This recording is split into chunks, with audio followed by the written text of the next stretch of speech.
not investing in the green shift is maybe even riskier than actually doing so. There's a risk of stranded assets, there's a risk of being left with assets that no one wants to take over, and there's a risk of being punished by holding on to those assets.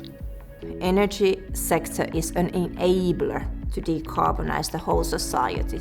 How do we find the right solutions? How do we have money flowing towards meeting the goals? Nordic Energy Research travelled through the Nordics, talking to thought leaders and exploring the potential of financing a green transition with Nordic solutions to global challenges.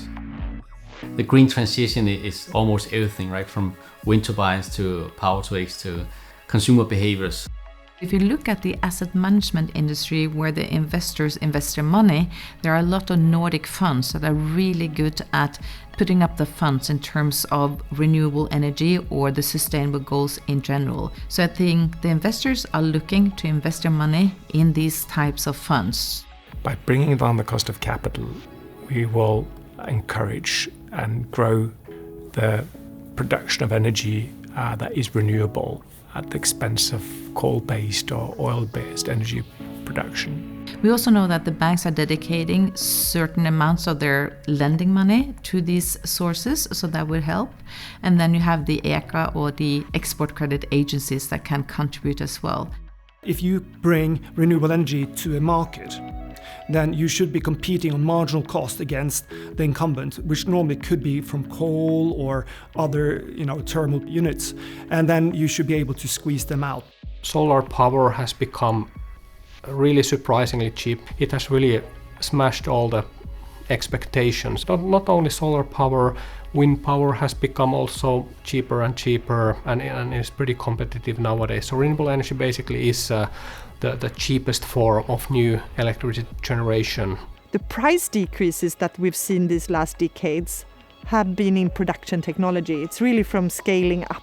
There has to be money dedicated to research. We have this triple helix all the time that is actually speeding the process, so you make sure that the political demand is actually reflected in the research, so it's actually research that is demanded, but also that you have the industry that have to take it on out to the market and make sure that it have a long-lasting effect. So we should have more finance companies who want to go from the research stage or early stage to get commercial and scale up and so and try the production technology. In terms of technology and cost, offshore wind is a costly energy technology, which is really demanding, and we're working hard to get the costs down to make that profitable. The combination of speed of permitting, speed of grid development, and the readiness of supply chain to build a lot of projects at the same time in many parts of the world, including the Nordics, are the largest challenges. If you look at newer solutions like the batteries, carbon capture, and the hydrogen, ammonia, and all these really interesting things are going to come up. They are still very early stage and they need a lot of capital. We have many good ideas out there, but without funding, they cannot become alive. And in many cases, there's a long way from the idea to the market, and that takes a lot of funding in many different stages. In very early stages where there's a lot of risk, it will be natural that the public or maybe also private funds come in. And then later on, closer to the market, obviously, it will be easier for the private market to join the funding. We have solutions available, and there are a lot of cities and municipalities that have already applied these solutions. So we can learn from each other. We don't have to start from zero or from scratch. There are a lot of people who are already very knowledgeable of these solutions. The developed solutions is easy to get the funding from bank or equity, but with the new solutions it's still difficult to get sufficient funds to develop that. New kind of business models, new services are entering on a very rapid speed into the field. The potential of reducing of global carbon emissions by digitalizations is up to 15%.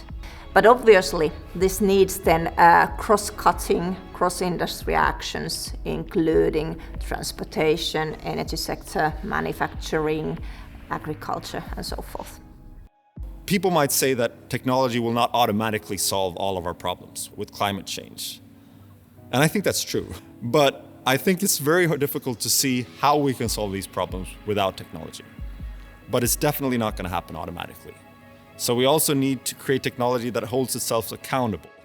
And the promises that are being made are great, but they also need to be followed by concrete actions, because this is going to require an investment. This is also a matter of speed. However, we should not fund bad ideas. So in some countries, we also see that there's, in some areas, sometimes too much money because it cannot be absorbed. Innovations are very important. At the same time, we have to use those solutions that we have at hand and see how far they take us in reducing emissions. Thermal power has more subsidies than renewable. This is a fact. By holding back on taxes for diesel or coal in India or in Africa or anywhere in the world, it's a huge disadvantage for renewable energy production. So economical incentive, there's this happy marriage between an engineer and economist, using economical incentives to do the right thing is really key. You need to make sure that you actually can have a just transition where the cost of green transition is shared on a fair basis. If you don't have electricity, you won't fight, the target number one being poverty. Since 2013, the number of people living without electricity has been reduced year by year.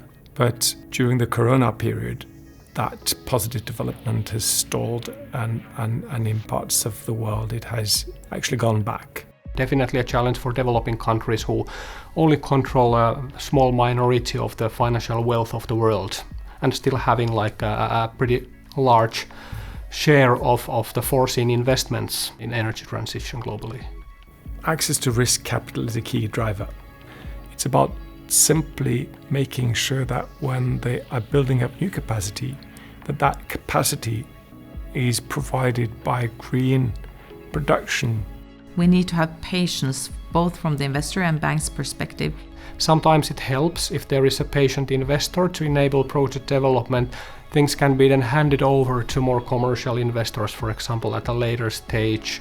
In developing countries where political risk can be higher, there is a need for guarantee schemes. There is a need for risk alleviation of some kind. So those are instruments that we need, and some of those are indeed available. There is still not enough understanding how different players work, etc. So I would really call for more interaction between public and private investors to create these blended finance structures. Investing in clean energies in the developing world has been and is a profitable undertaking. It's not something you do to give away money. It's a sensible long-term investment that can indeed be profitable. You need to have decision makers that are visionary and that see, you could say, the long-term picture. You need to have good collaboration across, both within your own company, but also with external parties and also with the regulators. This is less of a competition, a more cooperation kind of thing. Also, not only in the Nordics, but further as well. I think everyone is feeling it and everyone wants to contribute. We need to aim high. We need to explore parallel paths, and we need to build a broad portfolio of different climate investors, because not every technology is going to make it all the way. And this requires a little bit of change in mindset. 10 years ago, you were regarded as being green by avoiding investing in coal. I'd say 5 years ago, you were green by investing in companies producing, renewable energy.